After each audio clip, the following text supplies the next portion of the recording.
Aos que acompanham o noticiário internacional, temos mais um capítulo na guerra que parece não ter fim entre Israel e Irã. Israel atacou instalações militares e nucleares do Irã na última quinta-feira e o Irã revidou atacando as cidades de Tel Aviv e Haifa. Os alvos iranianos foram os civis israelenses.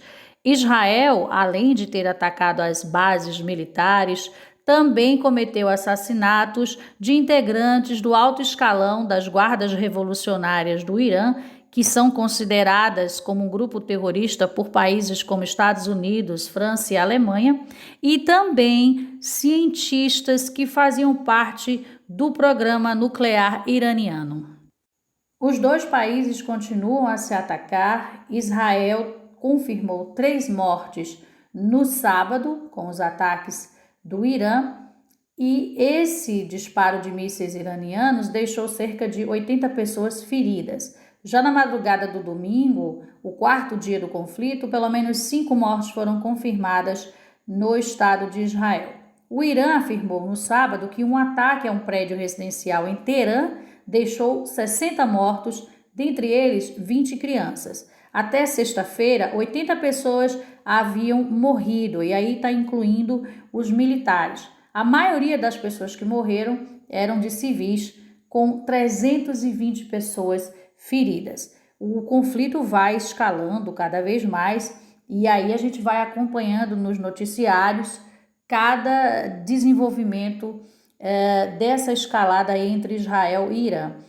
Eu não vou entrar em detalhes sobre essas questões que vão sendo atualizadas, vocês podem acompanhar aí nos noticiários. Eu queria trazer alguns pontos importantes para a gente entender o desenvolvimento desse capítulo, mais um capítulo aí nesse conflito entre Irã e Israel, e as possíveis situações aí futuras, né? O que é que pode acontecer num futuro próximo em relação a este conflito aí, a esta questão entre Israel e Irã. Eu sempre costumo dizer que o contexto, principalmente o contexto histórico, cultural, é muito importante para a gente poder entender os conflitos internacionais e, inclusive, fazer algum prognóstico sobre os mesmos a partir de uma visão mais ampla. É muito comum, né, quando se tem um conflito internacional, a mídia, né, aquelas notícias que vão sempre sendo atualizadas, a gente acabar se perdendo nessas questões. Então é bom a gente entender um pouco o contexto cultural, histórico, né, militar, religioso, dependendo da região, para a gente poder ter uma visão mais ampla, tanto do conflito no momento atual, quanto em relação a um futuro próximo até de longo prazo.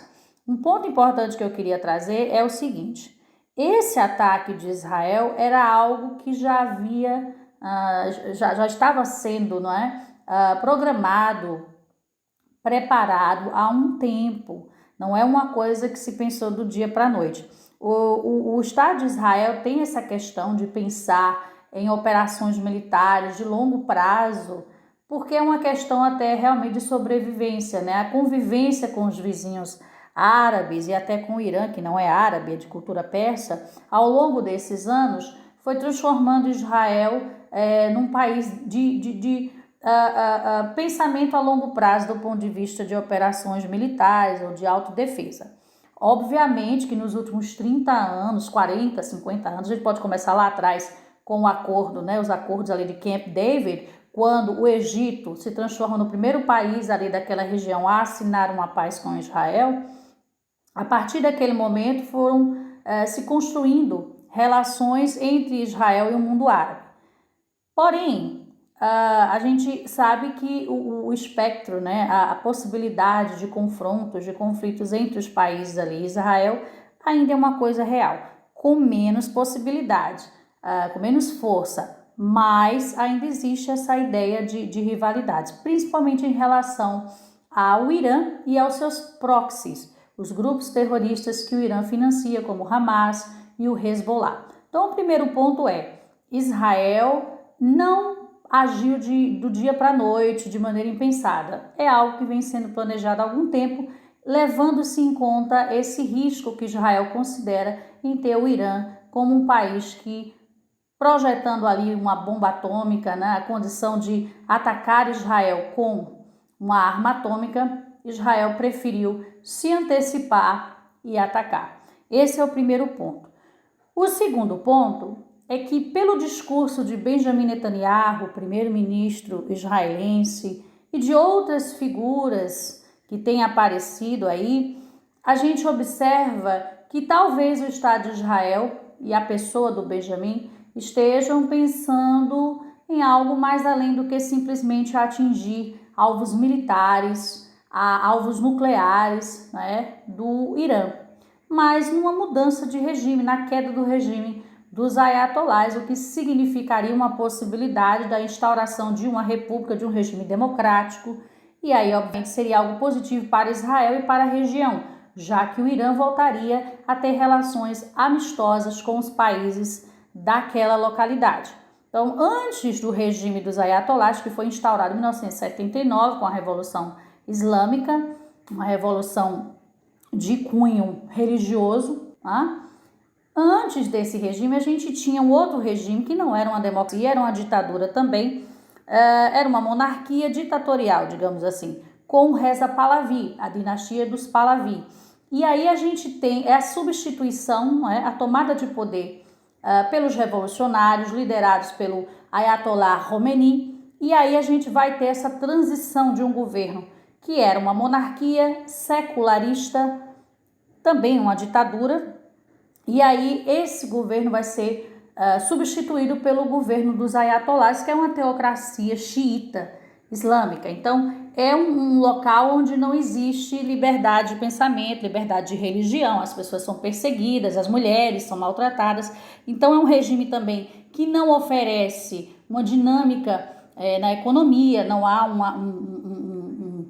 não é um país que se desenvolveu, pelo contrário, ficou para trás em muitos aspectos, inclusive do ponto de vista militar, né? Os equipamentos não são de última geração, né? Então o Irã, ele parou no tempo nesse sentido, e o regime dos ayatolás é um regime extremamente difícil de se lidar, né? Que não mantém relações amistosas com um bom número de países, é um regime pária, na verdade. Então parece que o Netanyahu está pensando além de simplesmente atacar instalações militares e acabar aí com ameaças contra a existência de Israel e substituir de fato, né, o governo dos ayatolás por um governo democrático. Então isso é uma possibilidade que parece que está surgindo aí no horizonte. E tem se observado a facilidade com que Israel tem conseguido adentrar o território iraniano. Curiosamente, o Irã não conta com a ajuda, por exemplo, de seus proxies, como o Hamas, que está bastante debilitado com a guerra com Israel, né, desde 2023, e também o Hezbollah, que sofreu aquele ataque dos pagers ano passado, e realmente eles até declararam que não vão se envolver nesse conflito. Temos aí os Houthis também, que poderiam de repente se envolver, mas não tem condições militares para fazê-lo. Então o momento é um momento bastante interessante para Israel, porque Israel consegue adentrar com bastante facilidade o território iraniano, consegue dar mais um golpe na força militar iraniana. Aconteceram alguns ataques ano passado, e o Irã não pode contar com a ajuda dos seus proxies, que também estão em situação difícil depois dos confrontos com Israel.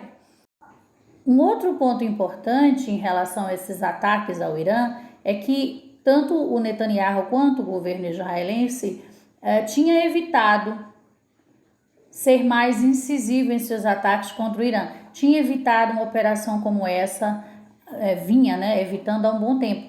Então, quando eles decidem fazê-lo, isso parece indicar que realmente eles têm um objetivo mais a longo prazo e que não tem pressa realmente de encerrar essa operação. A ideia realmente é ir mais profundamente e abalar o regime iraniano.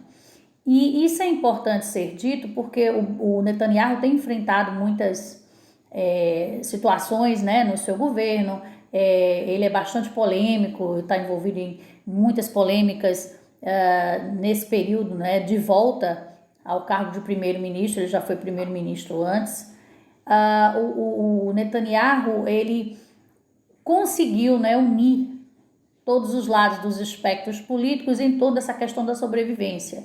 Então, isso é uma questão muito comum na sociedade israelense, né? Esquerda, direita, centro, qualquer espectro político todo mundo se unir ali no momento que se entende que aquilo é necessário para a sobrevivência do país, do Estado, da nação de Israel. E isso vem lá de trás da questão de sobrevivência mesmo em relação ao Holocausto. Então, durante o Holocausto, ninguém veio nos ajudar. Hoje a gente não permite que alguém venha nos matar e a gente fique só olhando.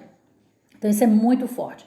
Em 1973, com a guerra do Yom Kippur, aquela guerra em que Israel foi atacado no dia do perdão, no dia do Yom Kippur, que é um feriado, né, de muita religiosidade, onde as pessoas realmente entram no espírito ali da questão religiosa e tudo. Então eles foram atacados de surpresa. Foi uma falha realmente também em relação à inteligência, porque havia indícios de que Israel seria atacado, mas aí não se deu ouvidos e Israel foi de fato atacado no dia do Yom Kippur e foi um começo de guerra muito difícil, porque muitos soldados israelenses acabaram morrendo e outros ficando feridos. Então foi um trauma nacional muito grande, porque os israelenses haviam vencido a Guerra dos 6 Dias, uma guerra curta, uma guerra breve, que Israel venceu de maneira fantástica, digamos assim, de maneira inacreditável, e inclusive isso tinha construído uma autoconfiança, não só na sociedade israelense, mas também nas Forças Armadas como um todo, não é? E isso foi bastante negativo, porque acabaram não prestando atenção ali nos indícios de uma guerra no futuro.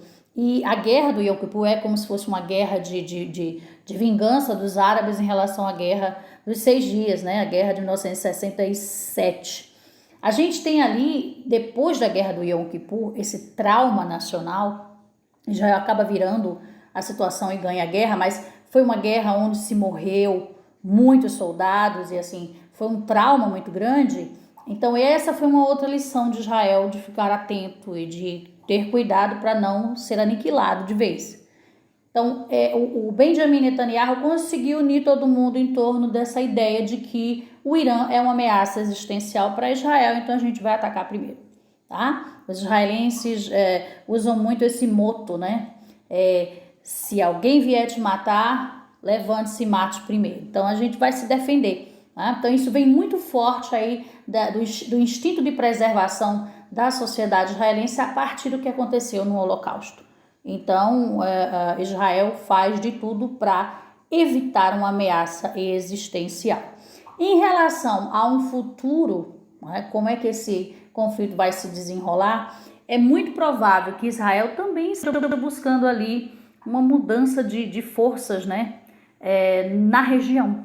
Então, se consegue ali trazer o Irã, né, de joelhos, e o Irã vai ter que escolher realmente se quer continuar insistindo no conflito com Israel ou se prefere assinar ali algum acordo com os Estados Unidos em relação ao seu programa nuclear. A gente observa que Israel vai modificando ali as forças na região, deixando ali os proxies iranianos terroristas neutralizados, pelo menos por agora, o Hezbollah, o Hamas. Lembrando que o Irã é o maior patrocinador de grupos terroristas, né, do terrorismo. E então, se neutraliza o Irã, também se consegue uma certa estabilidade na região, aparentemente. Então, pode ser que Israel também já consiga mudar, né, a questão das forças geopolíticas na região e tenha ali um aumento de seu poder, digamos assim, de sua capacidade ali como hegemon, como líder. Então, esse é um ponto. Um outro ponto é que o Estado de Israel depende dos Estados Unidos nessa empreitada, não é? Depende dos Estados Unidos. Os Estados Unidos estão por dentro de tudo, não estão diretamente envolvidos na ação contra o Irã, mas estão acompanhando. A gente tem também a participação ali de outras forças também, porque há uma necessidade, né, de se coordenar, digamos assim, esse tipo de operação. Israel não pode fazer isso sozinho. que pode acontecer de repente, né?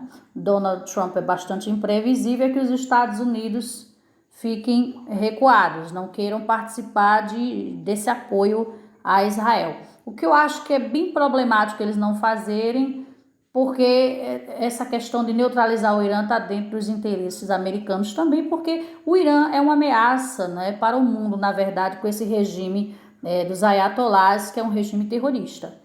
Então, todos se beneficiam de um Irã neutralizado, nesse sentido. E aí a gente vai aguardar para saber o que é que vai acontecer em relação, por exemplo, aos países do entorno, os países do Golfo Pérsico, países como a Arábia Saudita, que condenou os ataques de Israel ao Irã, mas que provavelmente não vai fazer nada muito prático, né, para defender o Irã. Mas aí é bom a gente prestar atenção na movimentação desses países aí. Um outro ponto, só para finalizar, é que a gente teve a fuga de alguns figurões, não é, do regime iraniano para a Rússia, e mais uma vez a gente tem o Vladimir Putin, né, aceitando integrantes, né, de regimes ditatoriais, como foi o caso do Bashar al-Assad, que fugiu para lá com a família.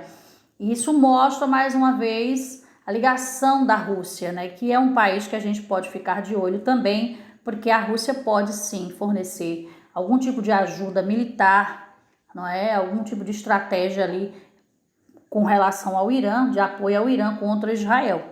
Então é possível, né? A Rússia se meteu ali na guerra da Síria, não é? Virou para o lado do Bashar al-Assad à época, e é possível que haja sim, talvez um apoio militar de alguma forma do Vladimir Putin para com o regime do Irã. Então a gente vai ficar acompanhando aí os desdobramentos, mas é importante lembrar que Israel sempre vai ter essa postura, né, do levante-se e mate primeiro, porque é uma questão realmente que está imbuída, está dentro, né, da forma como os israelenses, isso na sociedade, nas forças armadas, a ideia de sobrevivência. Ninguém veio nos salvar no Holocausto, hoje a gente vai lutar. Né? Então, isso é uma postura do Estado de Israel, independentemente do governo que esteja no poder, e muito provavelmente a intenção israelense é realmente dar um golpe